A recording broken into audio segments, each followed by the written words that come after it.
ಭೂತ ಈಗ ಮತ್ತೆ ಮುನ್ನೆಲೆಗೆ ಬರ್ತಾ ಇದೆ. ಮಂಡ್ಯ ರೈತರನ್ನ ಬೆಂಬಿಡದೆ ಕಾಡ್ತಾ ಇದೆ ವಕ್ಫ್ ಭೂತ. ಇವತ್ತು ಸಂಜೆ 5 ಗಂಟೆಯವರೆಗೂ ಶ್ರೀರಂಗಪಟ್ಟಣ ಬಂದ್ ಮಾಡಲಾಗುತ್ತೆ. ವಕ್ಫ್ ಹಾಗೂ ಸರ್ಕಾರದ ವಿರುದ್ಧ ಬೃಹತ್ ಹೋರಾಟ ಮಾಡಲಾಗ್ತಾ ಇದೆ. ಅನ್ನದಾತರ ಜೊತೆ ಹಿಂದೂ ಸಂಘಟನೆಗಳು ಬೀದಿಗೆ ಇಳಿದಿವೆ. ಇವತ್ತು ಸಂಜೆ 5 ಗಂಟೆಯವರೆಗೂ ಕೂಡ ಬಂದ್. ಕುವೆಂಪು ವೃತ್ತದಲ್ಲಿ ಜಾನುವಾರುಗಳೊಂದಿಗೆ ಪ್ರತಿಭಟನಾಕಾರರು ಪ್ರತಿಭಟನೆಯನ್ನ ಮಾಡಲಿದ್ದಾರೆ. ಭೂ ದಾಖಲೆಗಳಲ್ಲಿ ವಕ್ಫ್ ಹೆಸರು ತೆಗಿಲೇಬೇಕು ಅನ್ನೋದು ಅವರ ಒತ್ತಾಯ. 70ಕ್ಕೂ ಹೆಚ್ಚು ರೈತರು ಅವರ RTCಗಳಲ್ಲಿ ವಕ್ಫ್ ಹೆಸರು ಉಲ್ಲೇಖ ಇದೆ, ಅದನ್ನ ತೆಗಿಲೇಬೇಕು. ಪುರಾತತ್ವ ಇಲಾಖೆ ಕಟ್ಟಡಗಳಲ್ಲಿ ವಕ್ಫ್ ಆಸ್ತಿ ಅಂತ ನಮೂದಾಗಿದೆ.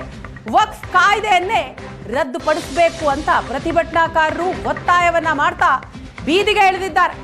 ಹಿಂದೂ ಸಂಘಟನೆಗಳ ಜೊತೆ ರೈತರು ಕೂಡ ಬೀದಿಗೆ ಇಳಿದು ಹೋರಾಟವನ್ನ ಮಾಡ್ತಾ ಇದ್ದಾರೆ. ಇವತ್ತು ಸಂಜೆ 5 ಗಂಟೆಯವರೆಗೂ ಕೂಡ ಶ್ರೀರಂಗಪಟ್ಟಣ ಬಂದ್ಗೆ ಕರೆ ಕೊಟ್ಟಿದ್ದಾರೆ. ಪ್ರತಿಭಟನಾ ರ್ಯಾಲಿ ಹೊರಡ್ತಾ ಇದೆ.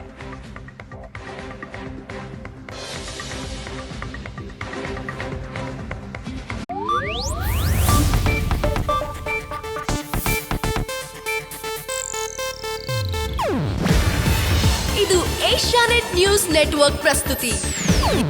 ನೀವು ನೋಡ್ತಿದ್ದೀರಾ ಏಷ್ಯಾನೆಟ್ ಸುವರ್ಣ ನ್ಯೂಸ್.